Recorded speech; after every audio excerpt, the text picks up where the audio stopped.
Hey, how's it going? So, my name is Bryant, and we will be reading chapter 21 of Treasure Island, Robert Louis Stevenson. The attack. As soon as Silver disappeared, the captain, who had been closely watching him, turned towards the interior of the house and found not a man of us at his post, but Gray. It was the first time we had ever seen him angry. "Quarters!" he roared, and then as we all slunk back to our places, "Gray," he said, "I'll put your name in the log. You've stood by your duty like a seaman. Mr. Trelawney, I'm surprised at you, Sir Doctor. I thought you had worn the king's coat. If that was how you served at Fontoni, sir, you'd have been better in your berth." The doctor's watch were all black at their loopholes. The rest were busy loading the spare muskets, and everyone with a red face. "You may be certain," add a flea in his ear, as the saying is. The captain looked on for a while in silence. Then he spoke. "My lads," said he, "I've given Silver a broadside. I pitched it in the red hot on purpose, and before the hour's out, as he said, we shall all be boarded. We're outnumbered. I needn't tell you that, but we fight in shelter, and a minute ago I should have said we fought with discipline. I've no manner of doubt that we can strub them, if you choose." Then he went the rounds and saw, as he said, that all was clear. On the two short sides of the house, east and west, there were only two loopholes. On the south side, where the porch was, two again, and on the north side, 5. There was a round score of muskets for the 7 of us. The firewood had been built into 4 piles. Tables, you might say, one about the middle of each side.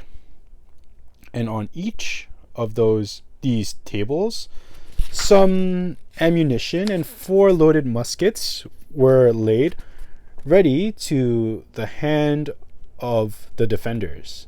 In the middle, the cutlasses lay ranged. "Toss out the fire," said the captain. "The chill is past, and we mustn't have smoke in our eyes." The iron fire basket was carried bodily out by Mr. Trelawney, and the embers smothered among sand. "Hawkins hasn't had his breakfast. Hawkins, help yourself, and back to your post to eat it," continued Captain Smollett. "Lively, now, my lad. You'll want it before you've done. Hunter, serve out a round of brandy to all hands." And while this was going on, the captain completed, in his own mind, the plan of defense. "Doctor, you will take the door," he resumed. "See, don't expose yourself. Keep within and fire through the porch. Hunter, take the east side. There, Joyce, you stand by the west, my man. Mr. Trelawney, you are the best shot. You and Gray will take this long north side with the 5 loopholes. It's there the danger is. If they can get up to it and fire it in upon us through our own ports, things would begin to look dirty. Hawkins. Neither you nor I are much account at the shooting. We stand by so load and bear a hand. As the captain had said, the chill was past. As soon as the sun had climbed above our girdle of trees, it fell with all its force upon the clearing and drank up the vapors at a draught. Soon the sand was baking and the resin melted in the logs of the blockhouse. Jackets and coats were flung aside, shirts thrown open at the neck and rolled up to the shoulders, and we stood there, each at his post, in a fever of heat and anxiety. An hour passed away. "Hang them," said the captain. "This is as dull as the doldrums." Gray whistled for a wind, and just at the moment came for the first news of the attack. "If you please, sir," said Joyce, "if I see anyone, am I to fire?" "I told you so," cried the captain. "Thank you, sir," returned Joyce with the same quiet civility. Nothing followed for a time, but the remark had set us all on the alert. Straining ears and eyes, the musketeers with their pieces balanced in their hands, the captain out in the middle of the blockhouse with his mouth very tight and a frown on his face. So some seconds passed, till suddenly Joyce whipped up his musket and fired. The report had scarcely died away ere it was repeated and repeated from without in a scattering volley, shot behind shots, like a string of geese from every side of the enclosure. Several bullets struck the long house, but not one entered, and as the smoke cleared away and vanished, the stockade and the woods around it looked as quiet and empty as before. Not a bow waved, not the gleam of a musket barreled betrayed the presence of our foes. "Did you hit your man?" asked the captain. "No, sir," replied Joyce. "I believe not, sir." "Next best thing to tell the truth," muttered Captain Smollett. "Load his gun, Hawkins. How many should you say there were on your side, doctor?" "I know precisely," said Dr. Livesey. 3 shots were fired on this side. I saw the 3 flashes, 2 close together, 1 farther to the west. 3, repeated the captain. "And how many on yours, Mr. Trelawney?" But this was not so easily answered. There had come many from the north, 7 by the squire's computation, 8 or 9 according to Gray. From the east and west only a single shot had been fired. It was plain, therefore, that the attack would be developed from the north, and that the other 3 sides were only to be annoyed by a show of hostilities. But Captain Smollett made no change to his arrangements. If the mutineers succeeded in crossing the stockade, he argued, they would take possession of any protected loophole and shoot us down like rats in our own stronghold. Nor had we much time left to us for thought. Suddenly, with a loud huzzah, a little cloud of pirates leaped from the woods on the north side and ran straight on the stockade. At the same moment, the fire was once more opened from the woods, and a rifle ball sang through the doorway and knocked the doctor's musket into bits.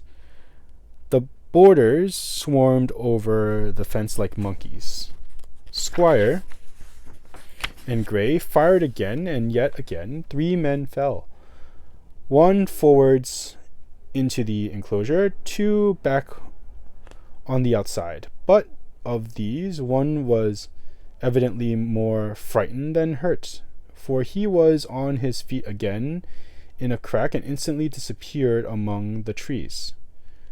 2 had bit the dust. 1 had fled. 4 had made good their footing inside our defenses, while from the shelter of the woods 7 or 8 men, each evidently supplied with several muskets, kept up a hot though useless fire on the log house. The 4 who had boarded made straight before them for the building, shouting as they ran, and the men among the trees shouted back to encourage them. Several shots were fired, but such was hurry of the marksmen that not one appears to have taken effect. In a moment, the 4 pirates had swarmed up the mound and were upon us. The head of Job Anderson, the boatswain, appeared at the middle loophole. "Adam, all hands, all hands!" he roared in a voice of thunder. At the same moment, another pirate grasped Hunter's musket by the muzzle, wrenched it through his hands, plucked it through the loophole, and with one stunning blow laid the poor fellow senseless on the floor. Meanwhile, a 3rd, running unharmed all around the house, appeared suddenly in the doorway and fell with his cutlass on the doctor. Our position was utterly reversed. A moment since we were firing under cover at an exposed enemy. Now it was we who lay uncovered and could not return a blow. The log house was full of smoke, to which we owed our comparative safety. Cries and confusion, the flashes and reports of pistol shots, and one loud groan rang in my ears. "Out, lads, out, and fight 'em in the open."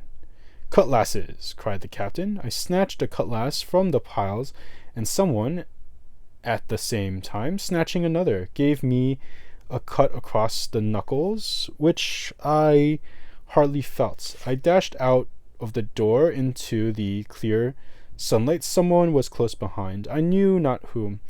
Right in front, the doctor was pursuing his assailant down the hill, and just as my eyes fell upon him, beat down his guard and sent him sprawling on his back with a great slash across his face.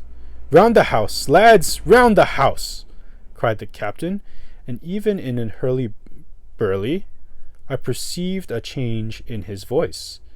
Mechanically I obeyed, turned eastwards, and, with my cutlass raised, ran round the corner of the house. Next moment I was face to face with Anderson. He roared aloud, and his hanger went up above his head. Flashing in the sunlight, I had not time to be afraid, but as the blow still hung impedently, leaped in a trice upon one side, and missing my foot in the soft sand, rolled headlong down the slope. When I had first sallied from the door, the other mutineers had been already swarming up the palisade to make an end of us. One man, in a red nightcap, with his cutlass in his mouth, had even got upon the top and thrown a leg across. Well, so short had been the interval that I found my feet again. All was in the same posture.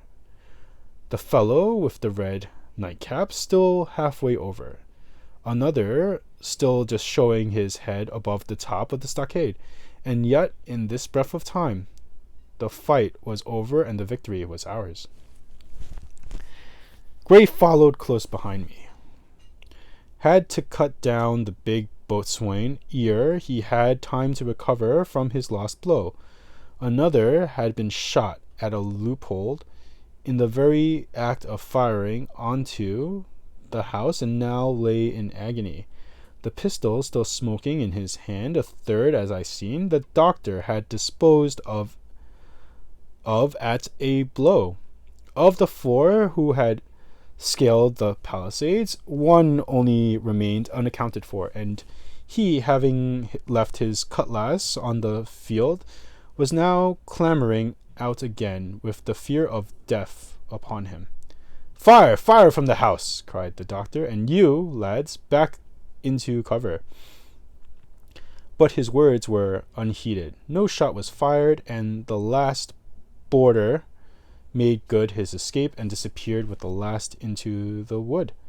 In 3 seconds, nothing remained of the attacking party but the 5 who had fallen, 4 on the inside and 1 on the outside of the palisade. The doctor and Gray and I ran full speed for shelter. The survivors would soon be back where they had left their muskets, and at any moment the fire might recommence. The house was by this time somewhat clear of smoke, and we saw at a glance the price we had paid for victory. Hunter lay beside his loophole, stunned. Joyce, by his, shot through the head, never to move again. While right in the center, the squire was supporting the captain, one as pale as the other. "The captain's wounded," said Mr. Trelawney. "Have they run?" asked Mr. Smollett. "All that could, you may be bound," returned the doctor. "But there's 5 of them will never run again." "5!" cried the captain. "Come, that's better. 5 against 3 leaves us 4 to 9. That's better odds than we had at starting. We were 7 to 19 then. Or thought we were, and that's as bad to bear."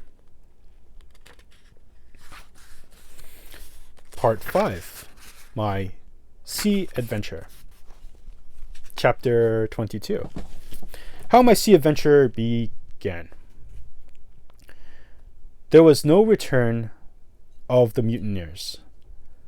Not so much as another shot out of the woods. They had got their rations for that day, as the captain put it, and as the place to ourselves, and a quiet time to overhaul the wounded and get dinner. Squire and I cooked outside in spite of the danger.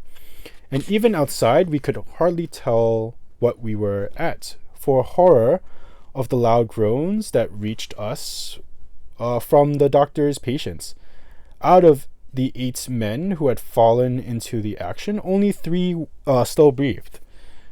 That one of the pirates who had been shot at the loophole, Hunter and Captain Smollett, and of these, the first 2 were as good as dead.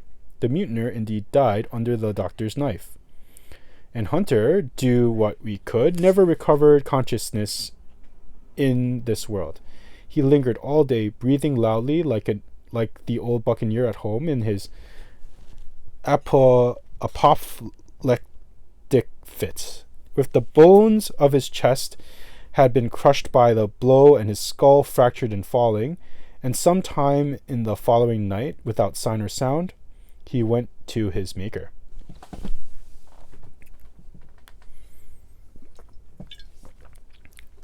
As for the captain, his wounds were grievous indeed, but not dangerous. No organ was fatally injured. Anderson's ball for it was Job that shot him first, had broken his shoulder blade and touched the lung, not badly. The second had only torn and displaced some muscles in the calf.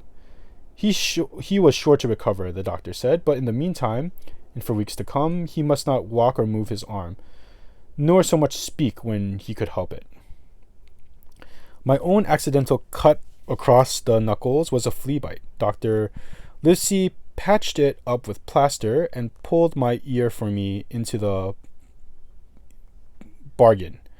After dinner, the squire and the doctor sat by the captain's side while in consultation, and when they had talked to their heart's content, it being then a little past noon, the doctor took up his hat and pistols, girt on a cutlass, put the chart in his pocket, and with a musket over his shoulders, crossed the palisade on the north side and set off briskly through the trees. Gray and I were sitting together at the far end of the block house to be out of earshot of our officers consulting. And Gray took his pipe out of his mouth and fairly forgot to put it back again. So thunderstruck he was at this occurrence. "Why, in the name of Davy Jones," said he, "is Dr. Livesey mad?" "Why, no," says I, "he is about the last of his crew for that, I take it." "Well, shipmate," said Gray, "may he mad he may not be, but if he's not, you mark my words, I am." "I take it," I replied.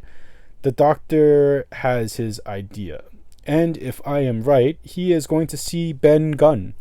I was right, as appeared later, but in the meantime, the hour being stifling hot, and the later patch of sand inside the palisade ablaze with midday sun, I began to get another thought into my head, which was not by any means so right.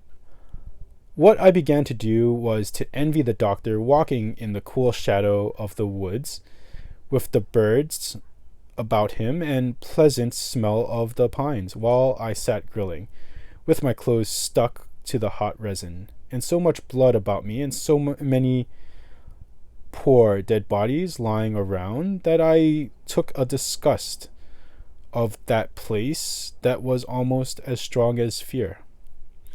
As the time I was washing out of the blockhouse, and then washing up the things from dinner, then disgust and envy kept growing stronger and stronger, till at last, being near a bread bag, and no one then observing me, I took the first step towards my escapade and filled both pockets of my coat with biscuit.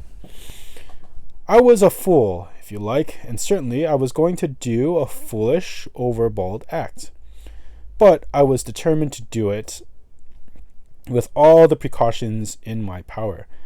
These biscuits, should anything befall me, would keep me at least from starving till far in the next day. The next thing I laid hold of was a brace of pistols, and I already had a powder horn and bullets. I felt myself well supplied with arms. As for the scheme I had in my head, it was not a bad one in itself. I was to go down a sandy spit that divides the anchorage on the east from the open sea, find the white rock I had observed last evening, and ascertain whether it was there or not that Ben Gunn had hidden his boat.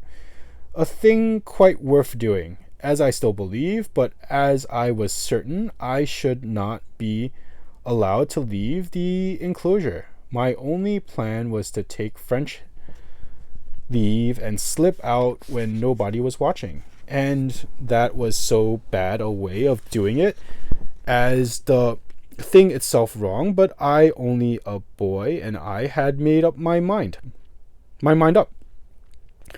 Well, as things at last fell out, I found an admirable opportunity. The squire and Gray were busy helping the captain with his bandages. The coast was clear. I made a bolt for it over the stockade and into the thickest of the trees, and before my absence was observed, I was out of cry of my companions. This was my second folly, far worse than the first, as I left but 2 sound men to guard the house. But, like the first, it was a help towards saving all of us. I took my way straight for the east coast of the island, for I was determined to go down the sea side of the spit to avoid all chance of observation from the anchorage. I was already late in the afternoon, although still warm and sunny, as I continued to thread the tall woods, I could hear from far before me not only the continuous thunder of the surfs, but a certain tossing of foliage and grinding of burrows, which showed me the sea breeze had set in higher than usual. Soon cool draughts of air began to reach me, and a few steps farther I came forth into the open borders of the grove, and saw the sea lying blue and sunny to the horizon, and the surf tumbling and tossing its foam along the beach. I have never seen the sea quiet around Treasure Island.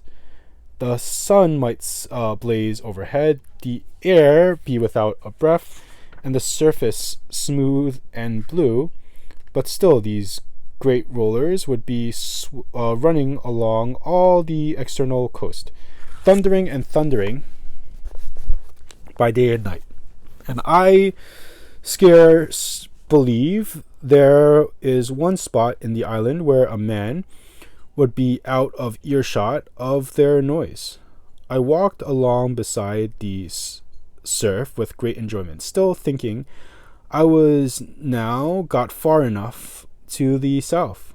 I took the cover of some thick bushes and crept warily up to the ridge of the spit. Behind me was the sea, in front of the anchorage. The sea breeze, as though it had the sooner blown itself out by its unusual violence, was already at an end.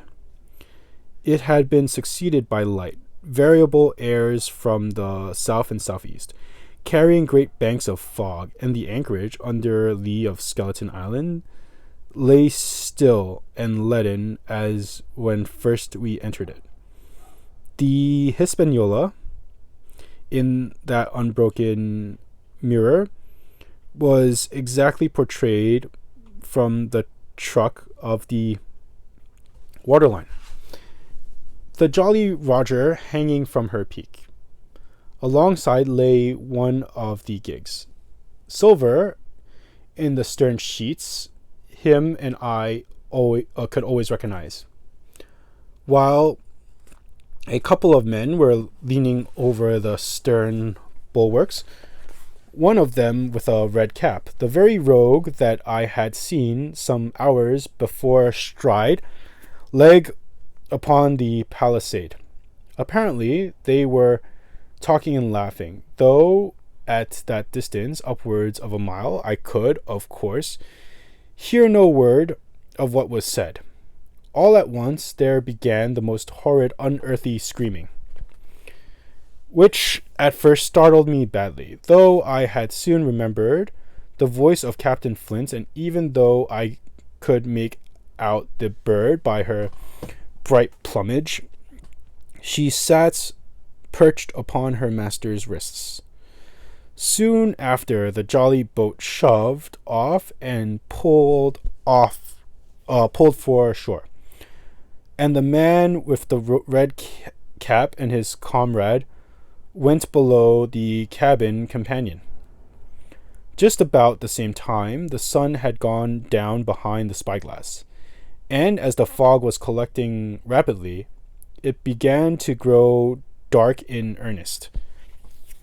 I saw I must lose no time if I were to find the boat that evening.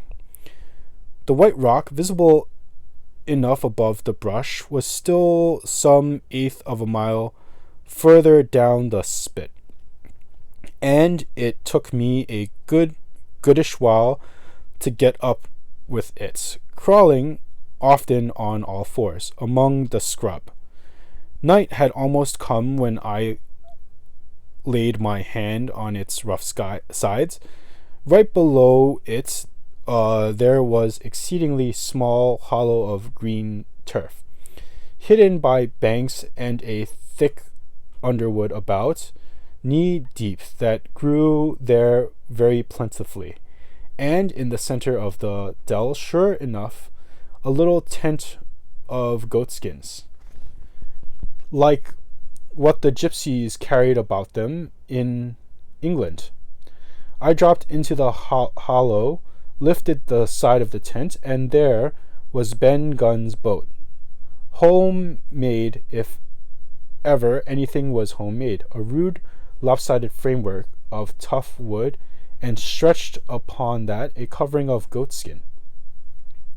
With the hair inside, the thing was extremely small, even for me, and I hardly imagined that it would have floated with a full-sized man.